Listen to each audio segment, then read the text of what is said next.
Welcome to A Friday Reads, where I talk about what I read, what I'm reading, what I hope to get to next, and the sun is approaching my shelves, so we have a timeline. I mean, I'm sure this video will be as long as normal, but I have a visual time limit on my end, so we'll see what happens. So, the first couple days this month, I finished a bunch of stuff that I talked about in my wrap-up, but I have still actually finished 2 things, and I'm in the middle of 4 things right now, and we're going to talk about all of that. I think I was hoping to be a little bit further along in my reading on some of these things, but I'm just going with it. It's been a very busy week. I'm trying to be cognizant of professional development or something like that. It's just, one of those weeks where I wish I had an extra 4 hours in every day, truly. So, first with things I finished. I finished Sea of Tranquility. This was for my local book club on Monday. We had record-breaking participants. I don't think we've had this many people since for sure before the pandemic happened, for sure. And if you don't know, this is a book about many pandemics, but also not about pandemics. It's a fairly odd book. I felt really validated because there were 24 of us, and it got an average 3-star rating. No one lowered it. I guess it was probably 3.5, because no one went below 3, but the vast majority of people gave it 3, and then the second highest rating was a 4, and then there were 3 people who gave it a 5. And I do think that makes sense because this won the Goodreads Choice Awards, and typically the thing that wins those awards are the things that are the most accessible, the most palatable. Things become popular when they do that. And that was something I was surprised at. I read this book, and the writing style was way simpler than I expected. I don't know how to describe it. The cadence felt stilted to me. I was always that's a weird way to transition from this sentence to this sentence, and that came up for me many times, and I normally don't notice writing style. So I was expecting, I don't know, a different writing style based off the praise I feel her books get. So that was a little odd. I thought it was a fine story, how is everything connecting? What's the anomaly? It played with sci-fi things in an okay way, but in ways that I've seen done better in sci-fi stories, and it was definitely a book where the author is exploring her own relationship to being an author on tours and pandemics. The auto-bio that I was prepared for was very here, and I think way too much of the book for the point of the book, if I understood the point of the book. So I don't know, it was fine. It was a short book. I didn't mind the audio narrators. And yeah, I think I've just read other books that have played with these ideas in ways that are more satisfying to me as a reader and with writing styles that work better with me. So The Sentence by Louise Erdrich. I just read that last month. 5 stars, easy, loved it so much. That is aggressively Louise Erdrich processing the events that have happened in 2020. Period, end of story. And then there was a book I read last year called The Anomaly that sci-fi wise is very similar to what we're doing in this. Maybe a little different, but I thought that one was more yeah, this is engaging. And that one was twice as long. I don't think that one's deep either. I think that one was, though, more fun, if that makes sense. So, I don't know. It was fine. That happened. But I also finished the first Rainwild Chronicle book. I don't know, Dragon Keepers, is that the name of this one? I read this as a buddy read with Ben, Grace, and Stephanie, and per usual, that's the best way for me to read Rob and Hob. We read our sections a day and chat about it, and we've got some characters here who, I don't hate them as much as Kyle, because my hatred for Kyle is just it's just very there. But man, there are not great people, and I really like what we're exploring in all these dynamics. People are not kidding when they say this is the first half of a book. It doesn't even pretend to have an ending. It's just the end of a chapter, and then the next chapter's in the next book, okay? They just cut it in half. Which I guess is fine. I don't blame the author for that, because I know publishers just do that all the time. But if you're worried, I would maybe make sure you're reading them close. We're going to read the next book next month, and I'm okay stopping here. It's not a cliffhanger. But this book, I think, actually set up a lot of cool things and set it up more efficiently than I was expecting. I'm used to, especially with Hob, all of our perspectives in the multi-POV books taking forever to converge, and they converge pretty quickly. And for once, it's we're getting to the plot of things we're setting up way faster than I anticipate. If you've read Tawny Man, you know that there's a thing that you think's gonna happen in Golden Fool, and it does not happen until the 3rd book, and you're oh, okay. I'm used to that with Hob, and we were pretty efficient. We are, all of us in this group chat, very confused why this book gets the hate it does. Not hate, but I understand in the fandom, you always have to have a least favorite book. It happens.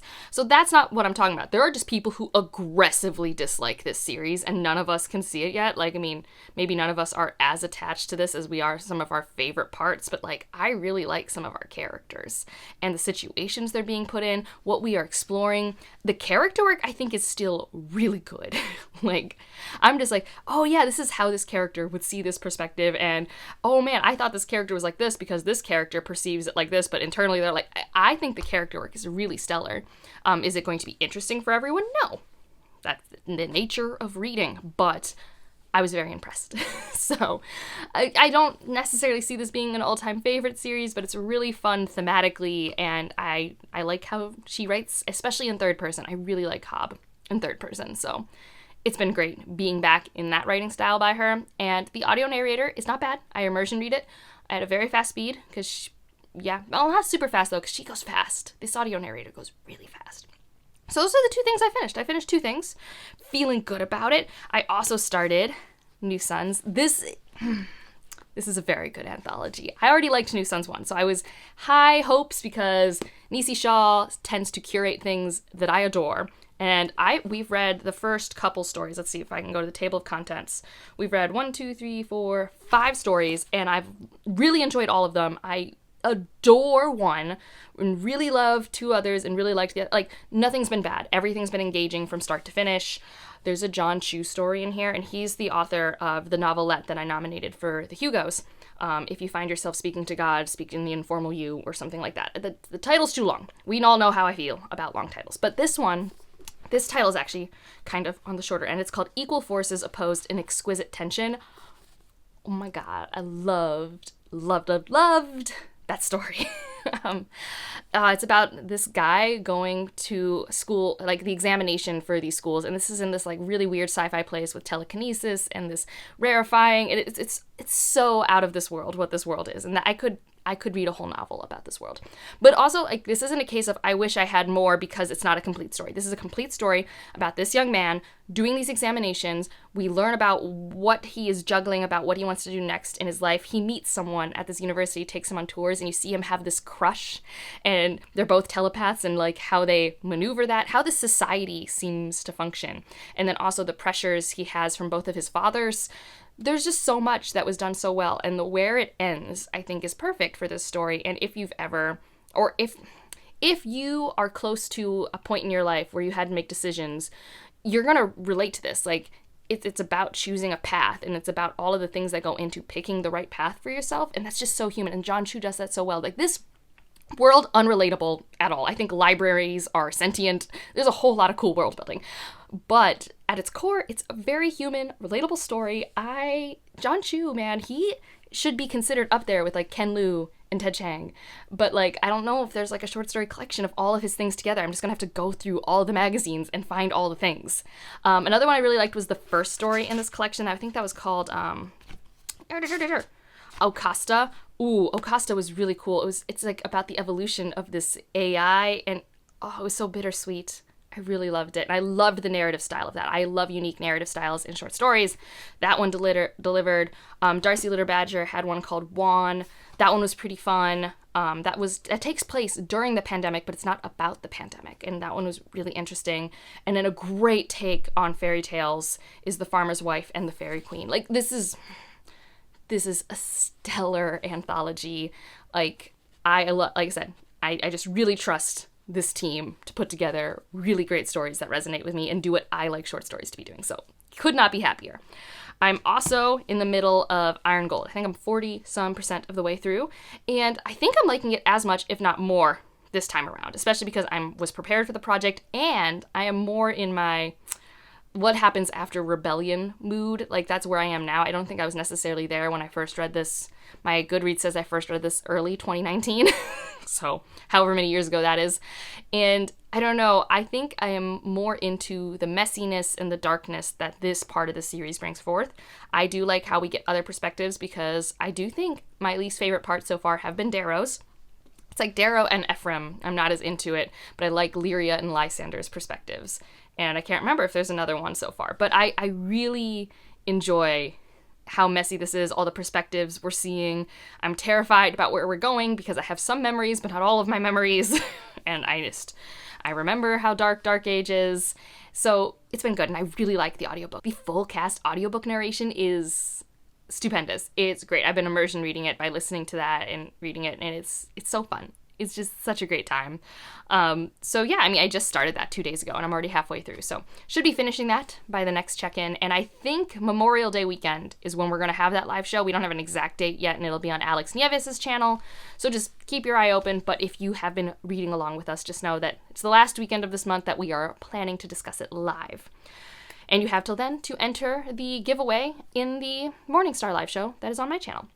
But yeah, I don't think it's my favorite version of looking at why After the Rebellion is so hard, but I do think it's a really good version of it. I can feel how this is a lot stronger while still having some things that are like very Red Rising. Like the Darrow perspectives still feel very Red Rising. Like right now he's being such a dum-dum.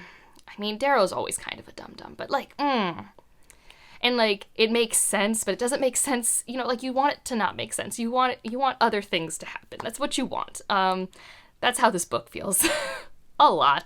Just a lot, and is it's hard. Other two things I am reading: Bone Shard War. I am 20% of the way through this. I'm just doing this audiobook, and I have had like very little audiobook time. Because I've been listening to podcasts, and I've been at home this week doing some stuff virtually, so I just haven't really had a lot of audiobook time.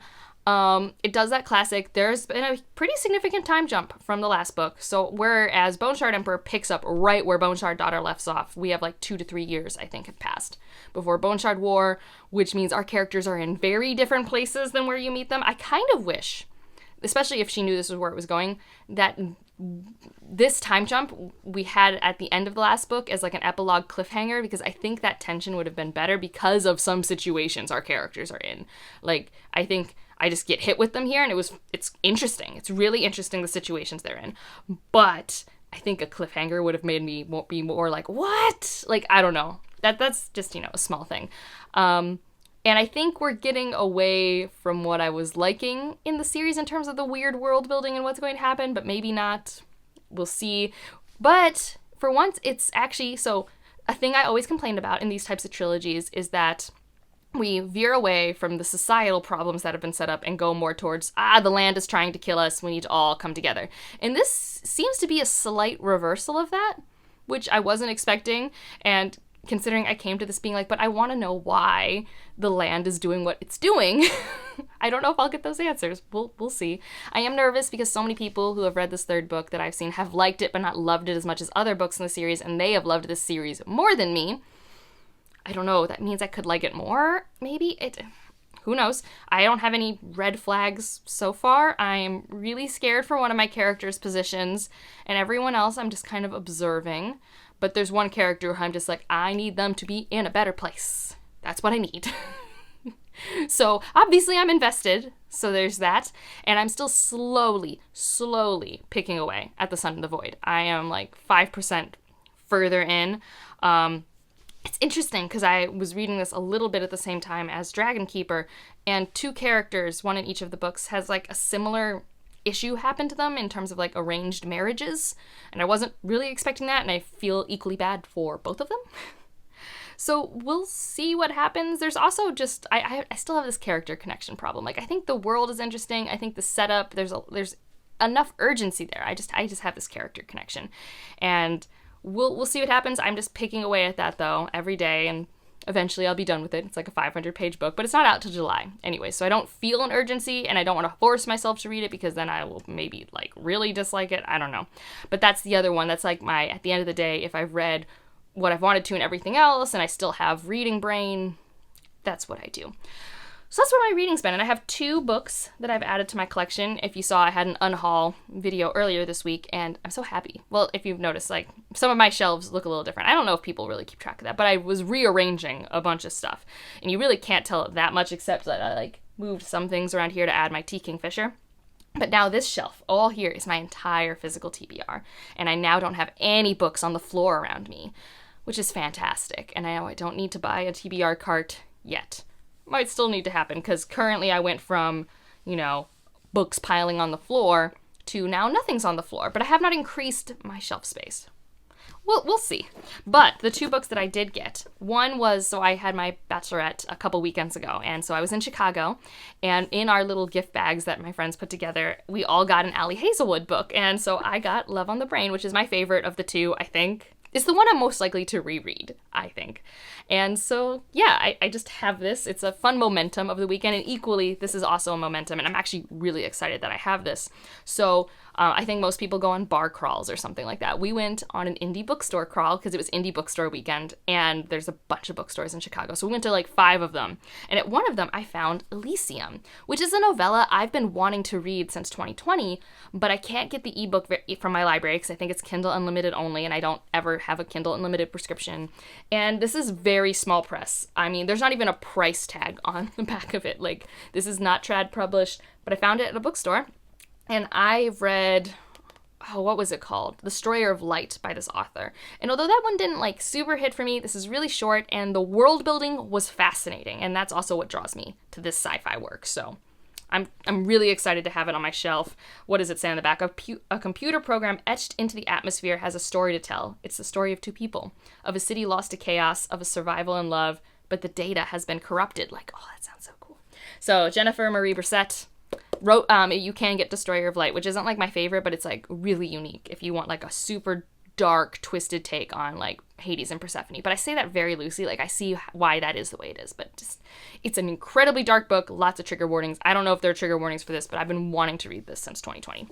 So that's my mini book haul. Still playing Witcher, still watching Smallville. We have started New Girl, because I had watched the first couple seasons of that and then just stopped because I'm bad at TV, but Ryan's never seen it, so it's our new sitcom in the rotation. So we'll see if we keep watching that. So yeah, this is the Friday Reads, and I'm in a very good mood because it is very sunny, although it makes filming tricky. Like, the sun has moved 6 inches since starting filming this video. It's terrifying. So if you just want to leave an emoji to let me know you're here, leave something gold. We'll say gold for Iron Gold. Let me know what you're reading, doing, watching. Do you have any plans for this weekend? And otherwise, like if you liked it, subscribe if you want to, and I'll see you in the next one. Bye.